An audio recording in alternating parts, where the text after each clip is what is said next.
Hello student, welcome in process of curriculum development class। आज की इस क्लास में मैं थर्ड यूनिट के अंतर्गत फिलोसॉफिकल डिटर्मिनेंट्स ऑफ करिकुलम पर अपना लेक्चर प्रस्तुत करने जा रही हूँ। जैसा कि हम दार्शनिक आधार के विषय में आज हम चर्चा करेंगे। ये दार्शनिक आधार हमें किसी भी पाठ्यक्रम के उद्देश्यों के निर्धारण में मुख्य भूमिका अदा करते हैं और इसी के माध्यम से जो है पाठ्यक्रम के उद्देश्यों का निर्धारण किया जाता है। Curriculum is shaped by belief about knowledge, value and reality. इसमें जो ज्ञान हैं, मूल्य हैं, वास्तविकता के बारे में जो धारणाएं हैं वो हमारे पाठ्यक्रम को प्रभावित करती हैं, क्योंकि जो भी ज्ञान, मूल्य और वास्तविकता जो समाज के अंतर्गत निहित होती है, जो हमारी समाज का जो फिलॉसफी होती है, जो समाज का जो दर्शन है, वही ज्ञान, मूल्य और जो रियलिटी है वो हमारे करिकुलम को पूरी तरीके से प्रभावित करती है। मेजर फिलोसॉफिकल स्कूल जो हैं वो आदर्शवाद हैं, यथार्थवाद हैं और प्रयोजनवाद और प्रकृतिवाद। इसके आधार पर जो है पाठ्यचर्या के उद्देश्यों का, पाठ्यक्रम का, शिक्षण विधि, विद्यालय, शिक्षक कैसा होना चाहिए, ये सब निर्धारित इन विचारधाराओं के हिसाब से किया जाता है। तो सबसे पहले हम आइडियलिज्म एंड करिकुलम के विषय में चर्चा करेंगे कि आइडियलिज्म जो है, आदर्शवाद, इसमें जो शिक्षा का जो मुख्य उद्देश्य है वो आत्मानुभूति और व्यक्ति के व्यक्तित्व के उन्नयन पर ये वाद मुख्य रूप से बल देता है और आध्यात्मिकता के विकास पर मुख्य रूप से कि बच्चों का आध्यात्मिक विकास हो, सत्यम शिवम सुंदरम को विकसित करने के लिए और सांस्कृतिक संपत्ति का रक्षा, विकास और हस्तांतरण के लिए जो आदर्शवाद में उद्देश्यों का निर्धारण किया जाता है। और इसमें जो मूल प्रकृति है बालक की, वो आध्यात्मिक प्रकृति में बदलने के लिए इसमें बच्चों के लिए करिकुलम तैयार किया जाता है। तो इसके लिए जो है पाठ्यचर्या में हम आदर्शों, विचारों, शाश्वत मूल्यों को अपने पाठ्यक्रम में रखते हैं। मानवीय विषयों में जैसे कि जो हमारे प्रमुख विषय हैं, धर्मशास्त्र है, आध्यात्म है, नीतिशास्त्र है, भाषा, साहित्य, समाजशास्त्र, इतिहास, भूगोल, संगीत और गौड़ विषयों में शारीरिक शिक्षा, विज्ञान, गणित इत्यादि को मुख्य रूप से रखा जाता है। रियलिज्म के अंतर्गत जो यथार्थवाद है, यथार्थवाद का जो मुख्य उद्देश्य है वो है बालकों को सुखी जीवन की तैयारी करना, वास्तविक जीवन की तैयारी करना, बालकों के शारीरिक और मानसिक शक्तियों का विकास करना, उनके ज्ञानेंद्रियों का विकास करना, बालकों की प्रकृति और सामाजिक वातावरण से उनको परिचित कराना और बच्चों को व्यावसायिक कुशलता प्रदान करना।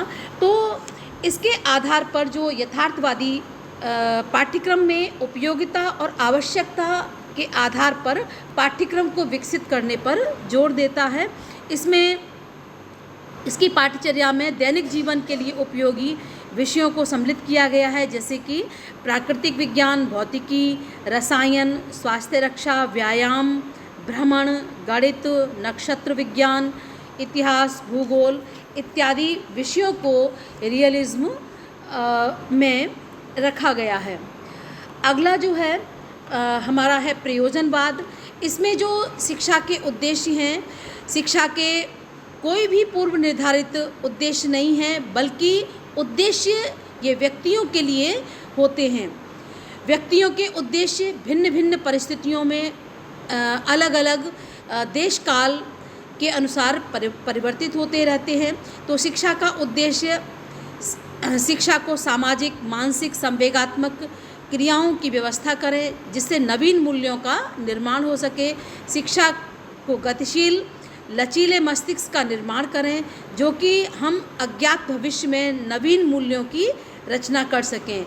इसलिए जो है प्रयोजनवादी पाठ्यचर्या वो उपयोगिता, रुचि, अनुभव और एकीकरण के सिद्धांत पर आधारित है। इसमें जो प्रमुख पाठ्य विषय हैं वो है सामाजिक वैज्ञानिक विषयों को स्थान दिया गया है। प्रमुख विषय इसमें हैं स्वास्थ्य विज्ञान, शरीर प्रशिक्षण, इतिहास, भूगोल, विज्ञान, गणित, गृह विज्ञान और कृषि शिक्षा इत्यादि प्रमुख विषय हैं। अब हम बात करते हैं प्रकृतिवाद। प्रकृतिवाद जो है ये जो है मानव रूपी यंत्र को ये पूर्णता प्रदान करने में विश्वास कर रखता है और ये बालक की मूल प्रवृत्तियों का शोधन और उनके मार्गांतरीकरण में विश्वास करता है। वातावरण से अनुकूलन करने पर बालकों के विशेष रूप से बल देता है।